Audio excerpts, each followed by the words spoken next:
Welcome in, everybody. It's Kostaki Economopoulos, the host of All Pro Lines, the podcast. Happy New Year, everybody. Happy New Year. You got resolutions? You got things you're thinking of? You got daydreams and improvements to make? We're supporting you. We're with you. It's kind of weird the way the schedule fell. I ended up doing one of these on Christmas Day with my boy Glenn Grizzard. And here we are on New Year's Day with my boy, Bryan Miller. So a couple of my favorite characters. Happy to be here. Thank you guys for listening. Appreciate the support over the years.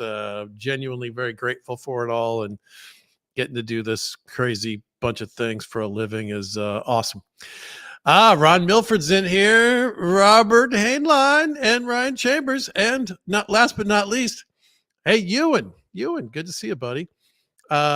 Susan Howe Clark. I think our first ever second time champion in the All Pro Lines Fantasy Football Listener League. Oh, she crushed it. I know this only appeals to a small number of people, but this is worth looking at. Her team went fucking bananas this week. Lamar Jackson had 51 points in fantasy this week. Najee Harris, 25. James Cook, Darius Slayton went nuts. Demarcus Robinson did well. Dallas Goddard, Rashee Rice. She had Jamar Chase and Brian Robinson on the bench.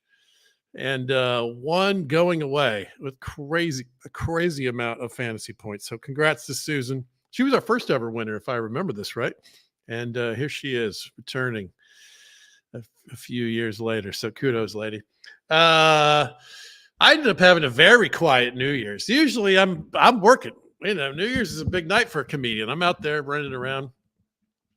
This year, it was just me and a 5-year-old. Went to bed early.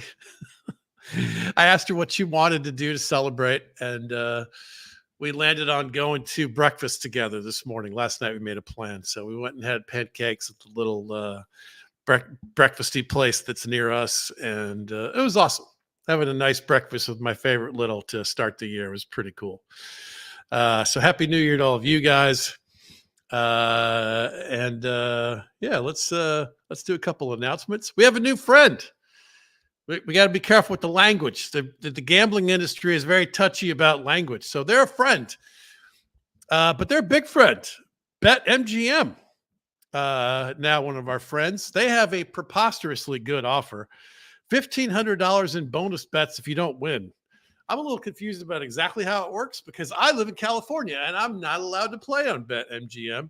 But most of you listeners are. They're very big and wide open all across the Midwest. So check them out. There are links at all of our outlets, all of the link trees of the All Pro Lines and the Kostaki pages all over social media.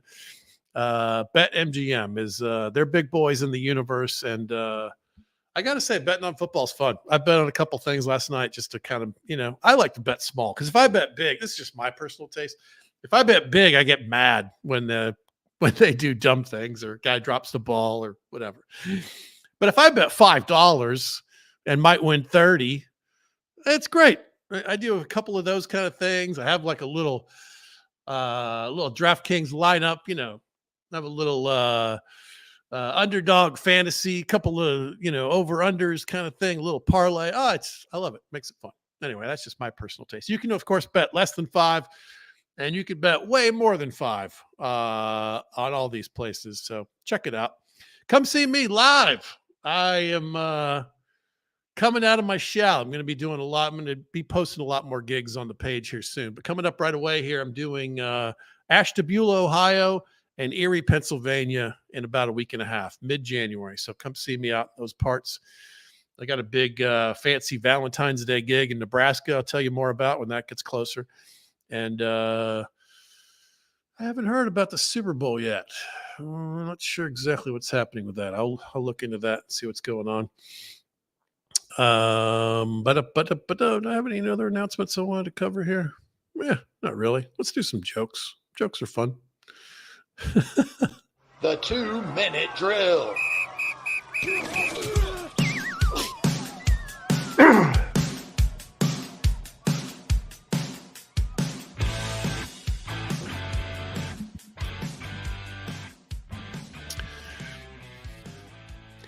I have for you what I believe to be the most mind-blowing stat in all of the NFL. I have heard this before. I have joked about this before, but I cannot believe it. I went and looked back and looked into it a little bit. The Lions had more playoff wins in 1957 than since 1957. What the fuck? That's crazy.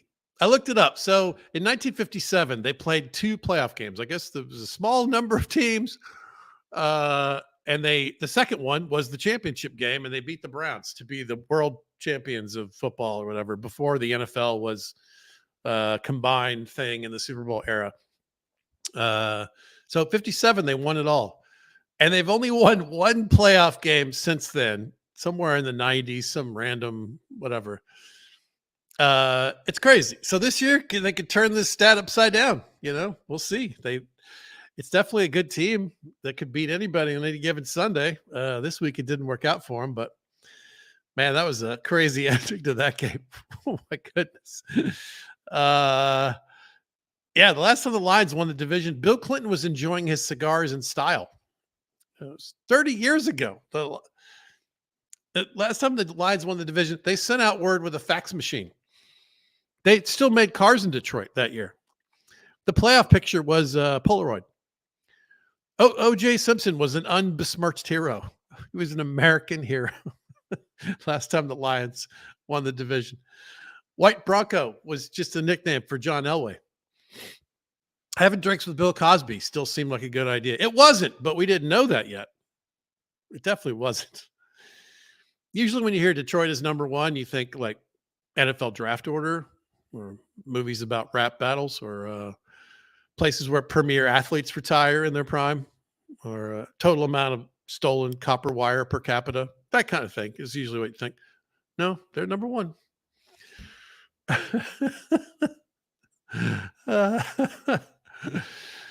Panthers owner David Tepper appears in a viral video throwing a drink at some Jags fans. The NFL is going to fine him for too accurately portraying trickle-down economics.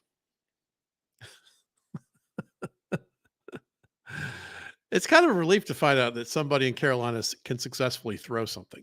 That's good. Calf injury for McCaffrey. I'm glad his name isn't McCaffrey. You know what I'm saying? That's a joke that was written on a page. That's a joke we decided to tell. Highbrow comedy we do here at All Pro Lines. The Ravens honored Ray Rice. If you attended that, I hope you took the stairs. Don't tell me at the after party they serve punch. Huh? That's the kind of elevated humor you can expect from me. Jungle Rule was upended Saturday. If you watch the Lions Cowboys games, but some zebras fuck some lions. It was a crazy ending. We'll discuss this a little bit with Bryan, I think. Some wild play calls. I don't think the NFL can credibly show ads about gambling responsibly and then cut immediately to Dan Campbell making decisions. That doesn't seem that's not.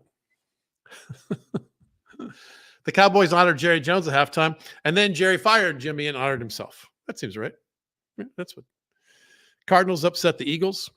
Isn't it against federal law to upset an Eagle? Ravens put up 56 points on the Dolphins. Miami got beat so badly, the girls and the clubs lowered their tops to half mast. Half staff? Mast is a boat, right? The minutia of joke writing. They do the same thing in Atlanta. That's why the city has so many strip clubs. Kadarius Toney out with a hip injury. Yeah, he got hurt when America collectively hip checked him to the bench. Chiefs played on New Year's Eve and Kadarius Toney was out. Wait, who's going to do the big ball drop? That was the question. Just kidding. The Chiefs have plenty of guys who can drop the ball. If it was New Year's Eve every time Kadarius Toney dropped the ball, it would be 2084. They say the best offense is a good defense. Well, this year the Jets proved them wrong, didn't they? I love that the Jets had to look Joe Flacco in the face as he kicked their asses when they could have brought him back in September and been in the playoff picture right now. Shame on you, Jets. You get what you deserve. You made your own bed. See also Falcons and 7 other teams that would have been improved with Joe Flacco. just sticking to their guns. What was it? Because he was pricey? He was $7 a game or whatever. All right, that's enough with the jokes and the thing. Let's bring in Bryan. I don't have much of a plan today. We'll just talk to Bryan. It'll be fun. What's up? Hey, Half how's it mast. going? Half. I saw you laughing. Yeah. I hadn't heard the best offense is a good defense or whatever. That was good. Proved him wrong. Yeah, to say the least. That team legit would be good right now with any like even decent quarterback play, even below average quarterback play, but somewhat competent quarterback play. And they Yeah, can't probably seem to- anybody from like 20 down would be fine. Yeah. The 19th best quarterback, which is probably Flacco. Yeah. Yeah. Well, Right. he might be higher than that actually, Well, I don't know. I mean, still. but somewhere around there. Yeah, there's 10 guys that you can't. I mean, are locked in at the top. And then it's a whole bunch of mishmash after that. Yeah, you're right. If anywhere in the top 25 quarterbacks, that the Jets team would be good. They blew it. It's their fault. They knew what they That's had. my favorite story of the year. It's the only thing that's keeping me warm. It's like started off the year and then it got worse and then it was better. It's the kind of the way the Vikings always upset you, which I'm sure we'll talk about, by giving you a little hope and crushing it. I love that Aaron Rodgers, in his attempt to hang on to the media cycle, kind of kept that whole maybe I'll come back if we're in the playoff picture. So I got to enjoy him essentially being eliminated again. Oh, the practice window and all the talk. Oh and, yeah. Oh, stop it. It's ridiculous. Go sit down. Get ready for next year. Is he? It was just bad luck, right? It's not injury prone. It's not age, right? Probably not. I mean, he broke his collarbone that one year. I mean, what are you going to do? Giant man landed on him and his collarbone broke. It was, it's not like he's getting a lot of non-contact knee injuries and stuff. I think that's where you worry when somebody's getting like the non-contact soft tissue. stuff. That's the somewhat. But that DNA said, he's going to be what, 41, I think? Maybe 42? Starts with a 4, yeah. It definitely starts with a 4. He's been off for a year, and he had an Achilles injury. I don't see him coming back and being bad. But, I think it's perfectly plausible that he's like lost a step. Yeah. Yeah, he could be the 27th best quarterback. He could be I still Baker think Tom Mayfield-ish. Brady has deceived us all a little bit in that he kind of made everybody think that like nowadays you can just play till you're 45. Sort of the way Justin Tucker makes you just feel like everybody can kick a 60-yarder because he does it so calmly. Right. But like, I mean, you can be older now. I think guys are regularly good right up to 40. But, remember Drew Brees of a couple of years ago, the last year or two, good guys just fall off. And I don't know. Maybe Rodgers his arm probably hasn't. I'll say that. Yeah. His Even ego if hasn't fallen off. 80%. It's better than most people's arm with a rookie year. So what are you going to do? And he's wise. He understands the game at a level that most guys could never touch. And so, Yeah, he's not going to be bad, but I don't know. I'm wondering if this Jets year now is going to kind of let it always hang out there that he could have been so much better. There's a lot riding on next year now. Next year, if they're really good, right, it validates the whole thing and just says this was bad luck. But next year, if they finish 9-8, 8-9, right, wouldn't be shocking. Worth it? It also wouldn't shock me if we got hurt again or there was some other glitchy thing in the arc of it all. Yeah. And that's what I'm hanging on for. I have to say, Hard Knocks does a good job of getting us excited. Look, I love the Hard Knocks this preseason. It was the Jets, and I was into it. I like Saleh. I like the story. I don't really love Aaron Rodgers, but the story was so great. It was a great Hard Knocks. Although it's funny, they do the in season, and I'm really interested in the Dolphins and Mike McDaniel. I didn't watch a second of it. I kind of have no need for Hard Knocks during the season. I've had the same attitude, and my friend Heather, who's on here now, she said it was great, and I love Mike McDaniel, so I was like, all right, I'll watch one. It's awesome. I watched all of them so far. It's really cool, I have to say. I'm sure it's good. That's maybe I'll watch it in the off season when I need a little football content or something. But during the season, it's like I'm already listening to a couple of podcasts to keep up with the games that I'm not getting to watch, and so it's like, I sit down on a Tuesday night and I go, all right, I'm going to watch something. It's like, do I want to watch a documentary about football when there's going to be actual football in like 48 hours? You I know? know, but actually, once it gets in your skin, you're a little like, oh, like they just lost huge this week because I kind of want to see the Oh, next one. Like, yeah, I know. I really well. It's next. That's the game of the week. I think. yeah, and it's I mean, that team's good, man. Those Ravens are. They just completely smashed the Niners and the Dolphins. Those are two of the best teams in the NFL, and they embarrassed them both. It's hard to imagine them not winning the Super Bowl right now. I agree. Now, it's hot off of it. Just happened a few hours ago. That's what we think. But Sure, oh, absolutely, yeah. But I mean, those are some convincing wins against good teams. and I forget what it was. There's a stat sequence of like and defense. They're number one in sacks, takeaways. There's some weird collection where it hasn't happened in 50 years that's the same team with all the great defensive stat leaders. It just So yeah, they they're passed the good. eyeball test. That's the thing. I mean, I know Yeah, it sounds cliche, but you're watching a football, you watch them and just like, man, these guys are killing it on a level that right. we don't always even have a team every year that seems that in sync. Right. Yeah, right now they seem unstoppable. So let's do what it's an easy segue to this for me. Taps on the back. Taps on the back. Taps on the back. Taps on the back. Lot of kudos. Taps on the back. Lot of kudos. Taps on the back. Lot of kudos. Taps on the back. Lot of kudos. It was only a few months ago that we weren't sure if Lamar Jackson was even going to sign with this team.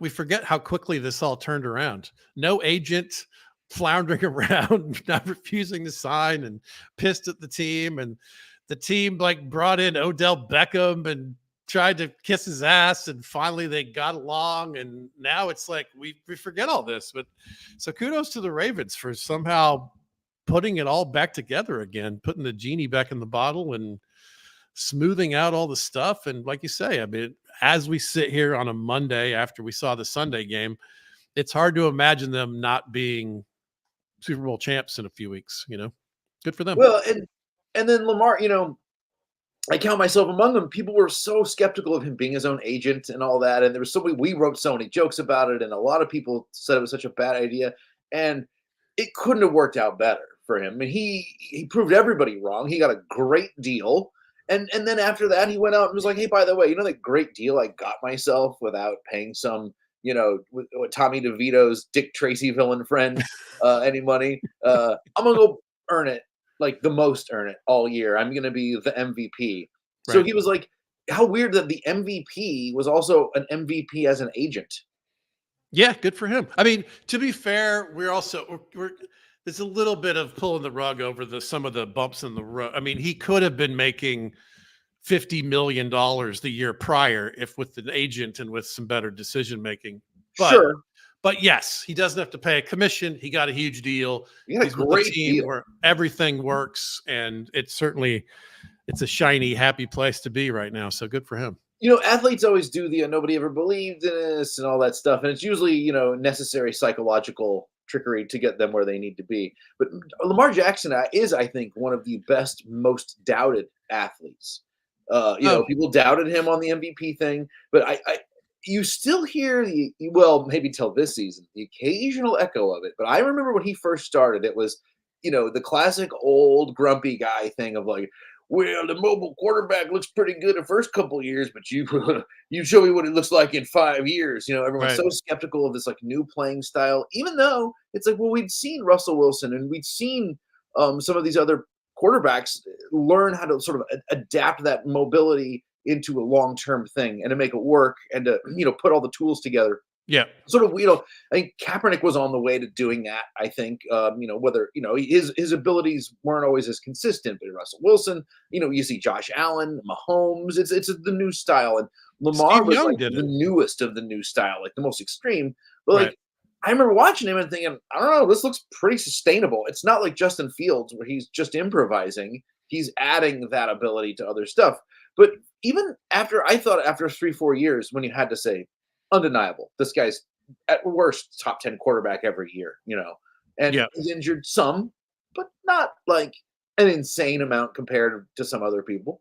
Right. Um, you still heard those echoes of skepticism about Lamar.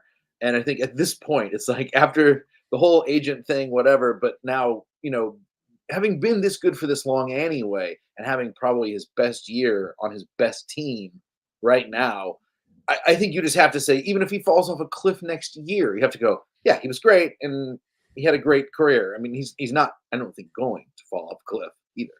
No, but he's not gonna have a Tom Brady, Aaron No, Rodgers he's no. gonna have more of a Cam Newton kind of a run where Yeah. he's really compelling, really great, and then like, "Uh-oh."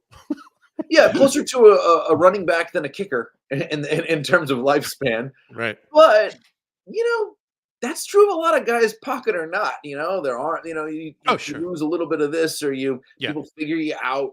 I tell you what, as a Vikings fan who I like Cousins, I've enjoyed for the most part the Cousins experience. But we're looking for a new quarterback. If you told me, hey, you're going to get this pretty interesting, toolsy, mobile guy, but he's probably only going to be good for 8 years, like sign me up. Fuck Let's yeah. worry about this With 8 years from now. right. Yeah, yes, that's right. Yes, especially, a Falcons fan who's it's just the desert of no water. Like, Yeah. from where I sit, it's crazy to bench Russell Wilson. I'm like, "Hey, man, we would kill to have Russell Wilson." Oh, yeah, absolutely. Hey, the Vikings obviously would kill to have him as their backup. Yeah, yeah, a lot of teams would be very happy with Russell Wilson right now. But there's like 17 backups or whatever. It's some crazy number. Oh, It's it's insane. Yeah, I think they've crested the 60 quarterback mark, starting quarterback mark of the season in total. And I think I'll tell you what, Russell Wilson obviously is gone from the Broncos. I mean, that's like they basically said. There's no question anymore. they're sewing that back up. No, Yeah. that's over. And so somebody was asking me a couple nights ago about what I thought about or what's going to happen to Russell Wilson. And it seems to me he might get signed in the offseason. Probably not. If he just chills out for a few minutes, let the next season start. Everyone will pick their starters. Somebody's rookie will be terrible. Somebody's ankle will break, whatever. I think he gets that call off the couch next October. I think he's the first guy you call off the Oh, couch that's next interesting. October. I wonder if that's but then you're not making the real the big money. You probably he's definitely top 32, right? Like there's a Well, lot of I don't there's a know. lot of I mean, Falcony maybe kind I'm of teams wrong. that Who do would you think love would to have. sign Russell as their starter next year? I think there's at least 7 teams that would be dramatically improved by adding Russell Wilson. Again, he's not my Oh, plan yeah, A. I'm just but I saying, think, like, don't you think it'd be pretty counterintuitive? I mean, maybe if they signed him to a 1-year deal. Okay, the Falcons for a 1-year deal, sure. perfect. Yeah, Anything sure. more than a 1-year deal, though, I mean, Russell's not the future. His abilities are on the steep decline. It's just because he's getting older, nothing wrong. It happens. Sure. But if you're, a 3-year deal for Russell Wilson is a bad deal. Yeah, I agree. I I agree think with that. more people would think backup, but I think the smart money for him would be to be like, I'm not nobody's backup. I'm still a starter, but I might be more of like an October starter as opposed to an early September starter. Yeah, I hear you. That's an interesting strategy. I think who was the one who it was a Viking guy. It was the injured kid out of Oklahoma, and the Vikings had a hurt quarterback, and you brought him in for $1 million, and he couldn't walk. What was his name? But there's been so many. We've lost so many people. Do you remember which era we're talking about? Like Yeah, this recently? is about 10 years ago. I believe he was the Oklahoma quarterback, kind of a pretty kid, and he was this big potential superstar, but he had some knee issues. And I think it was when Bridgewater went down. The Vikings brought him in. Oh yeah, they brought a bunch of people in right around. Shit. I'm gonna look it I up. can't Hold on. think of it off the top of my head. I got to tell you. But Uh, well, that actually does bring me. That does kind of bring me to my taps, though, in terms of Russell Wilson. Talking okay, about go guys ahead. coming off the Yeah. couch. My taps. It's a kind of an obvious one, but I have to go with old Joe Flacco. And I love it. the reason is, well, first off, the Jets what a fun revenge game for him to get to go beat the Jets on the Browns. And uh, I had kind of decided to never root for the Browns again at all based on the Deshaun Watson thing, which I just thought was both stupid and gross. The long-term guaranteed deal. I'm so happy it's blowing up in their face. But for this 1 year, I'm fine with them now. I'm kind of pulling for them because they're fun story, and Flacco's a great story. And I realize I've reached the age now where any time the old guy has a little resurgence, I'm just dialed in 100%. It's all I've got left to relate to is old guys still got it. Like I love watching Holmes and I love watching Josh Allen. I can't relate to that in any capacity. But when I see the guy that everybody thought was like done for, and he turns out to have like a couple of squirts of gas left in the tank, I was like, yes, yes, yes. And Flacco is, man, he looks better than I remember him looking since his early Baltimore days. Yeah, it's fun. That has a crazy stat too. I think it's the first playoff team to feature 4 different starting quarterbacks during a season. That would not surprise me at all. That's a cool stat, right? You get 4 different quarterbacks. Some shit's going wrong. Yeah, as spoken as a Vikings fan, yes. And then we went back to the guy that we benched for the guy that we benched that we went back to. I mean, it's oof. I think it's kind of fun. I can't find this. Oh, I'm happy for the Browns, sort of. I'm too. I feel like I could root for them again now that Baltimore is gone for the season. While. Yeah, right. For the season. Right. Hold on, I'm gonna look up one more thing. But no, I gotta say the Vikings thing. I called this a while back. I remember looking at the schedule and saying, "This can go only one way," which is that the Packers will eliminate the Vikings on New Year's Eve, ruining New Year's Eve for everyone in the region. And it came to pass. It was amazing. Yeah. You know what I did last night, by the way, for New Year's Eve, since there were no gigs. So the Vikings screwed me out of like $1,000 because normally I would work on New Year's Eve, but none of the bars around here had one-nighters or not as many of them because everyone was watching the game. And a lot of the comedy club folks were telling me that they had good attendance, but not the usual full New Year's attendance. Sold out. People still requesting tickets because of this stupid game. So I just went down to Acme to hang out and got to hang out with Kermit Pio and Chad Daniels and Bryan Regan. Wow, that's quite a group. What was Bryan Regan doing there? He did like a theater in town? He did a New Year's Eve show at one of the big theaters here. So he tooled over to Acme with his retinue. He had a little bit of a road posse with him. What? The comedian Steve Rogers was opening for him, so he was there. Oh yeah, no, his tour manager and I think his lady friend, and it was a small posse of Bryan Regan. They're the politest posse of all time. I mean, they couldn't be more. Oh, thank you, please. Oh, more unassuming and friendly. But no, they hung out for several hours. Me and Kermit were tending bar for a while, pouring drinks for everybody. Oh, I love that. That's great. I love Chad Daniels too. Oh yeah, Chad. Yeah, Chad was great. And Kelsey Cook, the great, excellent comedian that he's dating, was there. And there was Tommy Ryman came out. It was a big comedy to do over at Acme. And of course, I love Kermit. That's great. That's nice to hear, man. I told him you said hello, and yeah, we had a great time. It was a fun New Year's Eve. Nice. I left at 2:30, and people were going, "You're leaving already?" Yeah. I'm gonna die. I think last night was the first New Year's Eve since I was 12 or something that I wasn't awake for the midnight. Really? You didn't make it? I just went to bed. It was just me and a 5-year-old. She went to bed a few hours before. Sure. So I sat there and had a couple drinks and ate some chocolate and was like, yeah, I think I'm done here. Well, she's getting up at 6:30 or whatever, regardless of, The alarm is already, there's a biological clock in her head. She's like, yeah, I'm going to wake up and go, Happy New Year. And so, yeah, it was actually really sweet. She was a little grumpy last night. She had got in kind of this weird tear about something. And then we talked about the plan in the morning and she kind of cheered up and she wanted to go have pancakes at this little place that's walkable from here. So it's literally like right at the time the clock is set. Like I feel that little hand. She's like, Happy New Year. Happy New Year. Let's go get pancakes. We get our stuff together. It was nice. It was a nice morning. Yeah. All right. I can't find what I'm looking for. Maybe Ron knows this kind of thing. Is Ron in here? This is a Ron thing. I don't remember a young quarterback from Oklahoma. Wasn't young at the time. He had knee problems for years. But he think of Sam Bradford?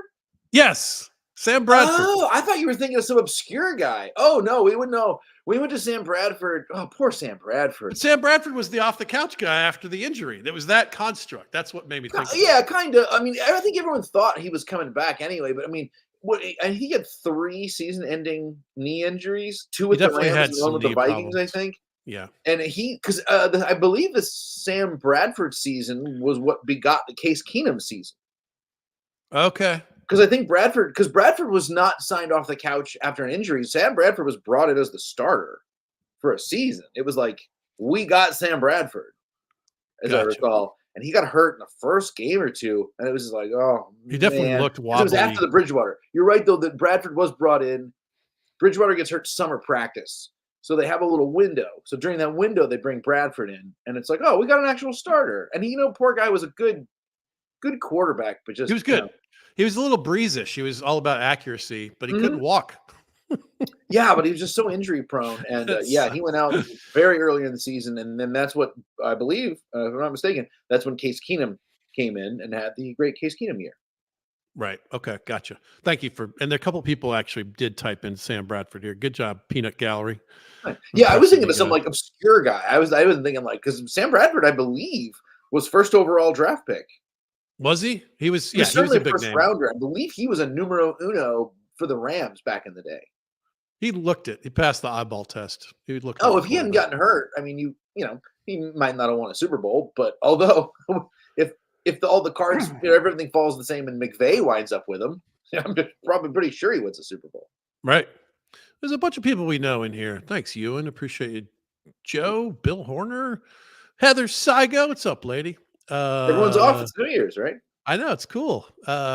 Greg, Ron Schultz, Ron Milford, Barry Weekman. What's up, Barry? That's good to see you guys. We appreciate you. Appreciate the support. All right. So what okay. So I think the offseason story last year was the whole Jets thing and Aaron Rodgers. And, Oh yeah.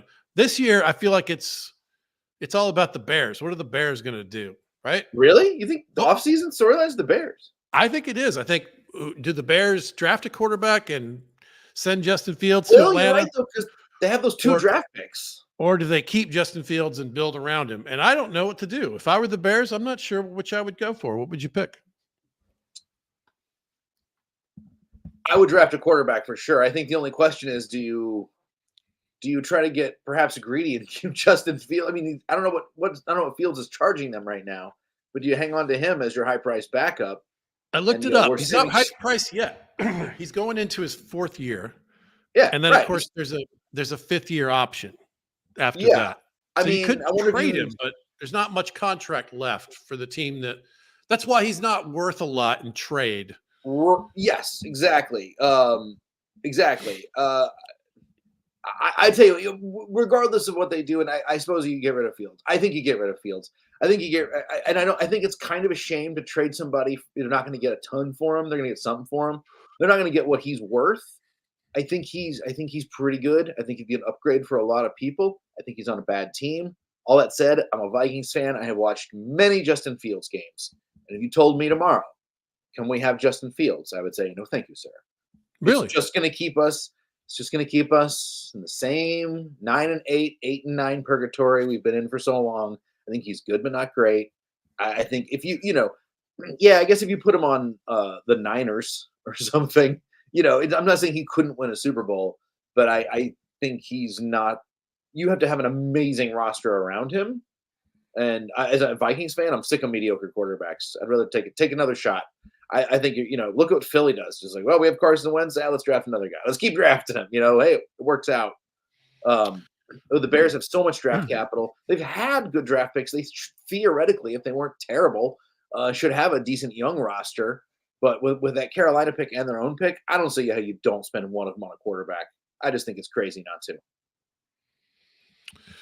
It's so inviting to take a swing at what could be a superstar, and also the idea of resetting the clock on this cheap quarterback situation. I mean, that's what I'm saying. If you can swing it, if you can keep Fields as your backup, why the hell not? I mean, because I think there's an argument to be made if his trade value is relatively low, and also his trade value could actually go up a lot mid-season when again you have the situation where you have a few starters go down. And all of a sudden, Justin Fields starts looking pretty sweet to a team that has playoff aspirations, but suddenly their quarterback's out. Maybe then you can actually, despite his short contract, squeeze more value out of him as a trade chip. But I just think if you don't take the numero uno, old boy, what is it, Drake? It's not Drake May. What's the guy everyone wants to go first? I'm not a college. The USC kid. Yeah, Yeah, but the he's a USC little kid. bit he's a little bit of a pain in the ass though. I don't know. But yeah. Yeah, but I I mean, I just think you have to take those swings because if he turns out to be a Mahomes-ish or maybe not even Mahomes, Josh Allen-ish level, you'll be kicking yourself forever that you're like, oh, we took a really good defensive tackle or something Right, like right. that. Yeah, I hear you. All right, just And to then play how devil's rare is it advocate to have though. 2 high draft picks, really high draft picks in a famously quarterback rich. I mean, there's a real, this is stupid and they shouldn't do this, but there's a real chaos bonkers move where you take the number 1 and you take like the 3rd best quarterback as well and just see which one pans out.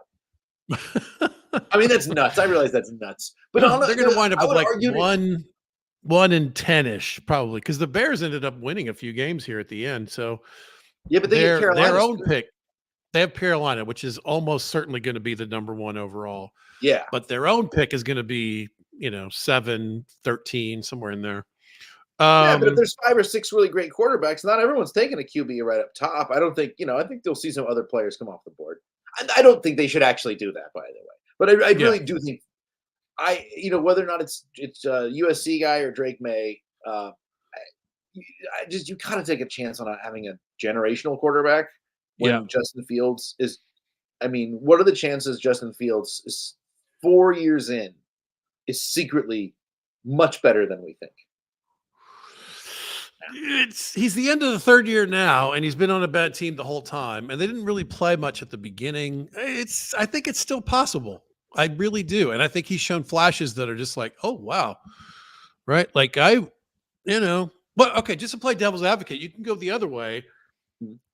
Trading Justin Fields because he's only got 2 years left on a contract. If you pay the 5th year option, he's not going to bring a king's ransom. It's going to be like a 2 and a 3 or something. But if you trade the number 1 overall pick, that's like 3 1s or something. That's some giant ransom. I don't know. I think it's a defensible position because they already have a lot of draft capital. Just build around this fucking guy and make it happen. I think that's one way that makes perfect sense. I don't know if that works. I don't know if that's what they'll do, but I think that's a totally defensible position. And on the other side, if they were a competent organization, that is exactly what they would do. But do you see Matt Eberflus and that jackwagon of a GM they have putting together a Howie Roseman style roster or something like that? I mean, I just think they're too capless. I think the only chance the Bears have is getting dragged along by a massive superstar quarterback. They're organizationally too bankrupt. I mean, the buzz about Caleb Williams is that he has that potential. So you have to think that. I agree with you that your hand is almost forced that you have to do that and see, because if it works, he's cheap. You build around him. I mean, you're in the Super Bowl conversation for the next few years. The instructive comparison here, I would say, is the Andy Reid Chiefs. Alex Smith was probably about as good as Justin Fields was ranking-wise. He was probably about the 12th best quarterback in the league at that point. And they ditched Alex Smith and they got Mahomes. And some people thought that was a bit of a risk. But just to be fair, they had them both for a year, right? I know they were able to. This is my point. You have them both for a year. They were able to watch them both in practice and understand what was happening before they let the other good guy go. Yeah, if you could do that. But that was that was a swing. When you could say that Andy Reid could have said, let's bolster let's keep this pick and spend it on another player to build around Alex. I'm a good coach and we're a good organization. They are. But I don't know. Just as a Vikings fan, you had Michael Vick. You know what it's like to have a great quarterback. As a Vikings fan, to have never really. I mean, Kirk's real good, and I like Kirk a lot. But to have had the guy that makes all the difference in the world by himself, man, You've never had that. Let's thinking back. Never ever. In my span as a Vikings fan, I mean, I don't think Favre was that in his 1 year. No. Favre was definitely top 5 quarterback that year, though, right? He was good. It wasn't like Favre in his Green Bay heyday or whatever. Plus, it was just sort of tainted by the whole weirdness of the whole thing. That was it was very weird. Such a corrupt situation in general. Such a gross, weird thing. All right, so you're a Vikings fan. What do you want? Are you signing Kurt again? What are you doing? I don't see how you don't. 1 year of Kurt for whatever, some Yeah, giant one price or tag, two. 45 And you million or draft whatever. somebody else cheap and you start taking swings and you start working toward it. But I think it's. I was just watching Justin Jefferson the last couple of games. I mean, who wasn't it? It was amazing. And I was thinking, it's just too much of a bummer to the idea of burning this guy's prime on Oh, 3 or 4 years of like 17th overall pick quarterbacks who don't pan out is just yeah, so depressing. yeah, But I was like, man, you you you don't need somebody that great to throw to Justin Jefferson for him to get the ball. Like yeah. him coming back on that fumble last week when he ran back like 20 yards to recover that Nick Mullins fumble. Just these incredible heads up plays. He's just doing stuff by himself. He's so tough and smart and I don't it just bums me out. It's like if they're gonna dick around, I almost would wish they would trade Jefferson just to, like, let him fly. If you love something, let it go. I don't want to see him get wasted. But he and Kirk have such a great connection that I There's a don't lot of that really. this year, that as a fantasy player, there's a lot of really great receivers who have been squashed by bad quarterback play. Yeah, well, there's no Garrett, quarterbacks. I don't, right. Garrett Wilson has had the same thing the whole Hmm. season, like no one can throw him the ball consistently. So from a fantasy point of view, he's just a total bust, it's a shame. Second year in a row, and then you got to wonder with the guys like Garrett was squawking pretty hard last year about wanting to leave, and then they signed Rodgers, and he was like, you could tell he was like, okay, here we go. Right. You got to wonder how long this can go before some of these guys just go, you know what, I'm going to take a crap deal somewhere else just I to know. like play some fun football and prove my Dra- value. Drake London and Kyle Pitts are two of the most dynamic receiving threats in the league, and just nothing is happening for 2 years in a row. It's just like it's got to drive them bananas because it's not only just like, hey, it'd be nice to do a touchdown celebration. I mean, this affects your bottom line I was and going to say, the stats that you're talking about with agents when you're signing the next deal. Like you have no stats because they won't throw you the fucking ball. Has got to be completely maddening. yeah, it's I don't. killing your market value, and on top Right. of that, a lot of times these guys have stuff built in for bonuses and stuff. Like, Right. oh, if I catch a certain amount of touchdowns, I get this, or if we get to the playoffs and all this. Well, Right. he can't even throw you the ball, so I know. you can't catch the touchdowns that aren't thrown to you. So now you make no money. I saw that Odell Beckham has some crazy incentive-laden contract. I was like, who put incentives in an Odell Beckham contract? He's going to be bitchy about everything already. Yeah, that's a good point. That's a really That's a very I bad think if you did that with Justin Jefferson, and one of the reasons I love him is Jefferson would just be like, "Oh yeah, well I'm going to do twice that or whatever." Like he has that like he's cocky, but it's different. It's like cocky, but it's like it's more self assured and like motivated or something. I don't know. I love his attitude, but yeah, Bill is just going to be like, "I can't believe you threw the tight end the ball twice today." Yeah. Although, man, that Beckham catch in that Dolphins game was so pretty. That Oh, he's great. ending backwards, it was just like, oh yeah, that's why he's him. Yeah, he's great. When he's healthy and got his head on straight, he's great. It's a poetry in motion. He's a little more of a highlight guy than a consistency guy, like which is I think probably frustrating if he's on your team. But as a guy who just watches him in like primetime games, it's like great. Yeah, Bring it sure. on. Yeah, it's fun. It's fun. So what happens from here? What's your prediction over the playoff run? There's about 8 teams, right, that could win it all. Yeah, I think the Vikings definitely missed the playoffs. I think the Packers probably make the playoffs. I think the Packers could be a little dangerous in the playoffs. Not like Super Bowl, but like maybe not your favorite wild card team to get in the first round. Yeah. But I think this man, it seems unlikely that there's going to be a ton of surprises. I think it's going to be one of those like really fun last week of the season, really fun wild card weekend because you'll have all those little mediocre teams bouncing around. But I think pretty quickly after 2 weeks from now, all these sort of cellar dweller playoff type teams who were just hanging on at barely above 500 are all going to get scrapped. I think it's gonna shake out to pretty much what you think it's gonna be. AFC. Line up on this side to be smashed by the Niners. Line up on Yeah. this side to be smashed by the Ravens. Exactly, and because I think and it'll depend.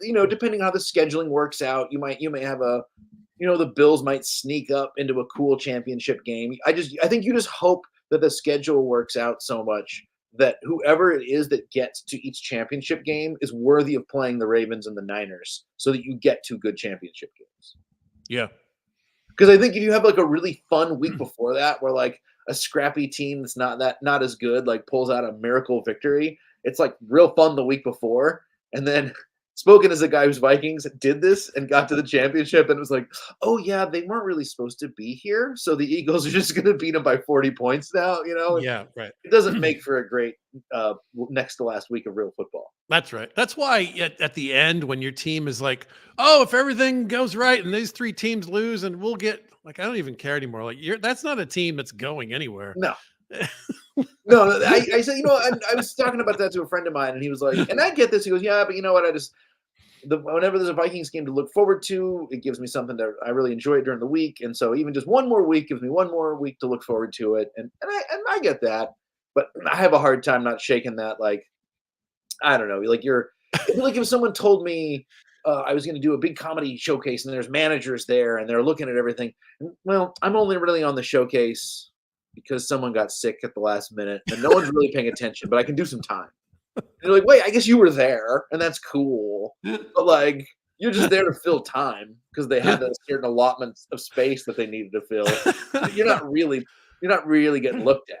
I say that as someone who's been at many showcases as we needed 3 more comics on this showcase, and no one's paying attention. I've been there. I did it at Acme when a big shot came in to look at Nick Schwartzen one year. Oh, sure. Yeah. I mean, it's worked out for me in the reverse a couple of times, but yeah, I did a Just for a Laugh showcase back when old Jeff Singer was still running everything. Good riddance to that hat. Anyway, they did a 16 comic showcase for Just for Laughs, and 14 comics got called to New York for a second audition, and I was one of the 2 who did not. Come on, really? I know. I was like, that ratio. Just what a horrible! I mean, and like some of the people, they've been doing comedy for like a day, and it was, it was crazy. And it wasn't like I had a bad set, by the way. It wasn't like, sometimes you're like, I blew that one. It was like, it's pretty good. I might not have been the numero uno pick of the night, but I think consensus middle of the pack. Right. The only thing that made me feel less bad was that the only other person who didn't get the call back, maybe it was Last Comic now that I think about it. But the only person who didn't get the call back with me was Josh Sneed, who was, in my mind, like, well, he's like for sure going to the next round. Like, this guy's good, right. And so the only thing that made me feel better was I was like, I think he got screwed more than I did. So I did a Last Comic one time where it was like, the whole process, and there's 30 guys doing the night show and hundreds of people come in the afternoon, whatever. So they picked 10 from New York City to go to Hollywood, where all of your dreams are going to come true. And I didn't make the cut for that. And after the show, I was hanging with was one of the judges was a comic I knew. It was the big, tall. I'm going to do the Sam Bradford thing where I can't blank on his name again. Anyway, it's a comic that we know, and he was one of the judges. And after the show, we're kind of hanging and talking shop, and he shakes my hand. He goes, "Hey, for whatever it's worth, man, you were number 11." And there was a long pause, and then we both just busted out laughing. Like, what am I going to do with that information? Yeah, right, exactly. I'm number 11. All right, yeah, thanks. Woohoo! Yeah, I'm number 11. Okay.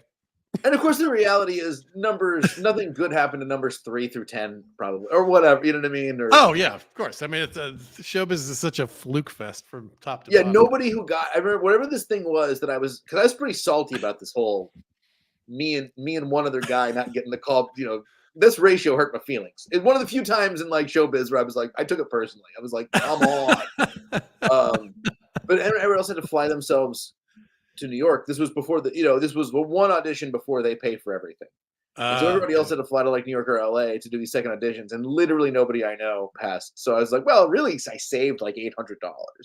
That's right. Yeah. Hotel. So it actually worked out fine. I'm not mad about it anymore. Wedding, pacing, nervousness. I've lost a lot of contests and a lot of showcase. It's fine. It's usually fine, but that one did. I was like, really?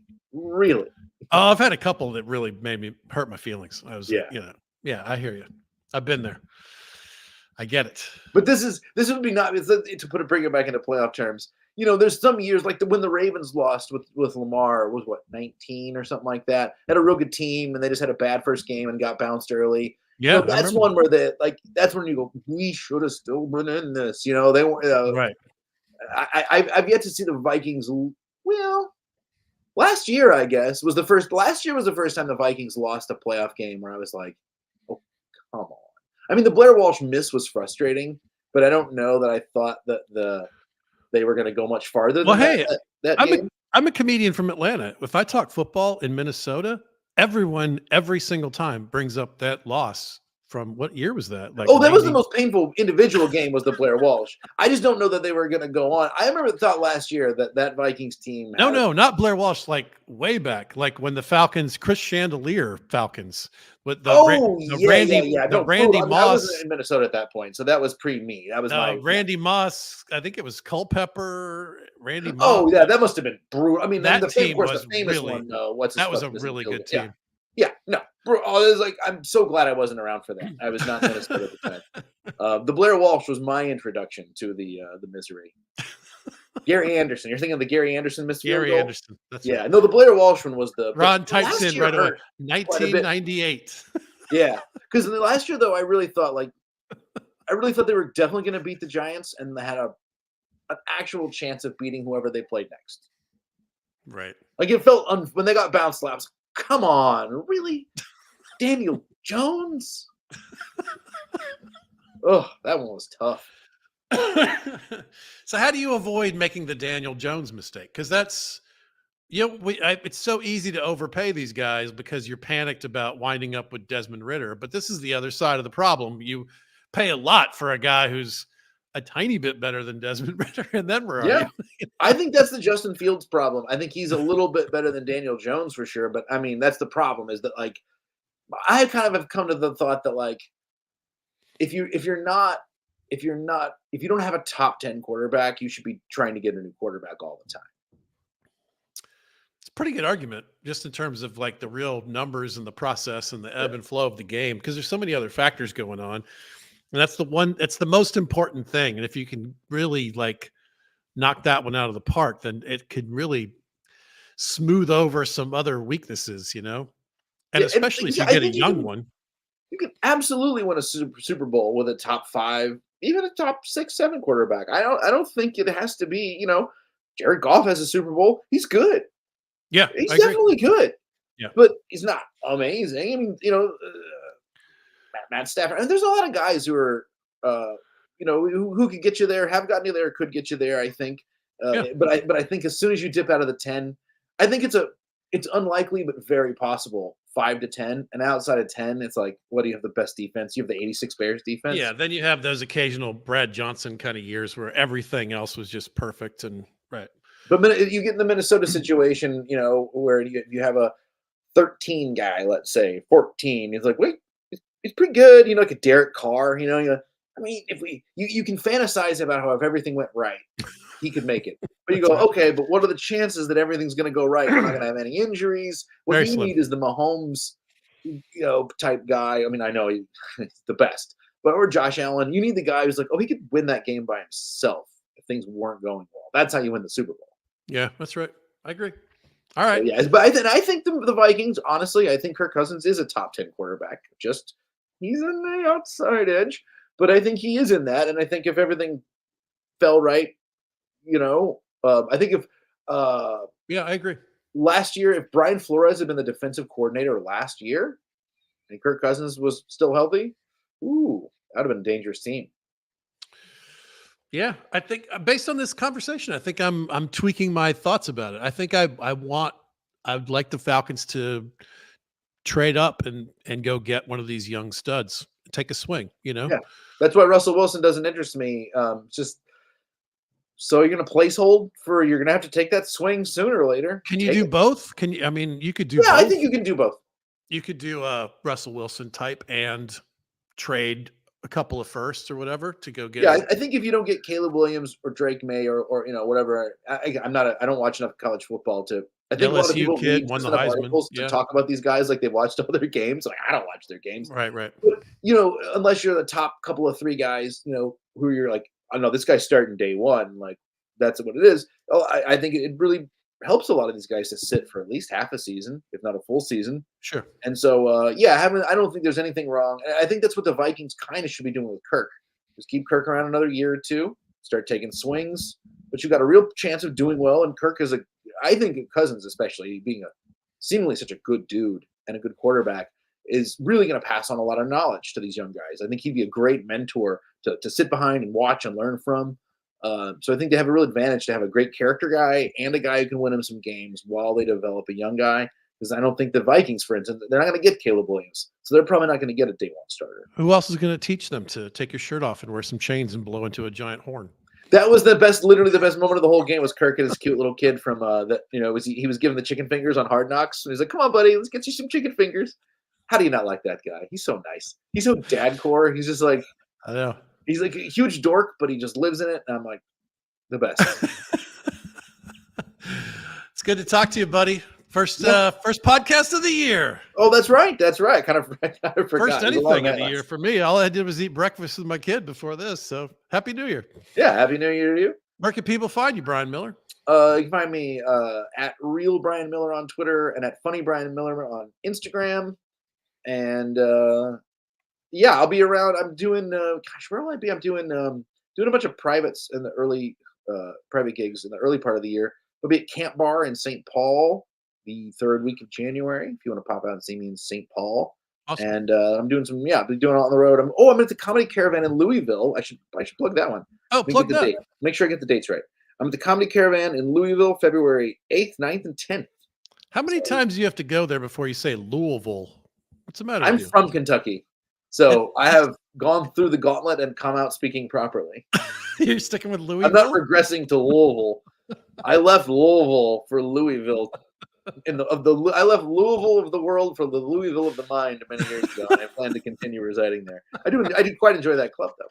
It's a good one. It's got heart, man. That place has been a living, breathing like comedy museum for 40 years. Everyone's been through that place. Looking forward to getting back there. And it is gritty with the lights on. It's exactly what you think of, these old clubs, Yeah. Oh, that was the old Comedy Cafe, I think it was in Milwaukee that had been there before they moved from that old spot where like Bill Hicks had been on that stage, Oh yeah. That Louisville room has everybody. It was one of the first clubs in the country in like 82 when that boom happened and they all opened. That was one of the real gems in the comedy universe for years. All the Tim Allens and Roseannes and Eddie Murphy, everybody went through that room. Yeah. I kind of couldn't believe that Regan had never worked Acme. Regan never did Acme ever? He didn't know Lewis. He must have gotten Acme he was famous before Lewis was sort of running it. Yeah, I would have thought there would have been some early 90s crossover. Right. That's what I would. Obviously, now he's been a theater guy. Regan has for, good Lord, 20 years at least. It's about 20 years. But Acme's been around for like 33, 34 years. Yeah. Yeah, I am surprised to hear that. There must have been a little bit of like, he was sort of, because even when he was doing clubs, he was doing like the really hot tie-end, like improvs for giant money and stuff. Yeah, and comedy. I'm sure he did Comedy Gallery. I know he did Comedy Gallery back in the day. So maybe he was still doing. If he did pop into town, maybe he did. I didn't ask him about it last night, but as we were talking, I was like, "Wait, you've never worked here?" He's like, "Oh no, I love this place, but never worked here." That's so weird. Yeah, like I said, I just would assume because like Skyline. So many of those rooms that I work, you see his old headshot. No one takes the Brian Regan headshot off the wall. He's Brian Regan. Right. He hasn't worked the Skyline or whatever since 1992 or whatever. It's been a minute. Yeah, that's right. All right. One last note from me, guys. If you're listening to this, you're the hardcores.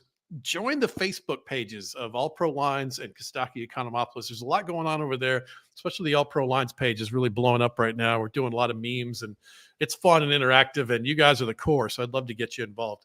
Happy New Year, everybody. Thanks for listening, and we'll talk to you in a week. I hope all your fantasy football's over. I hope all of your real football dreams come true this year. All right. See you guys. Wait, where's the music? This one I still miss Aaron.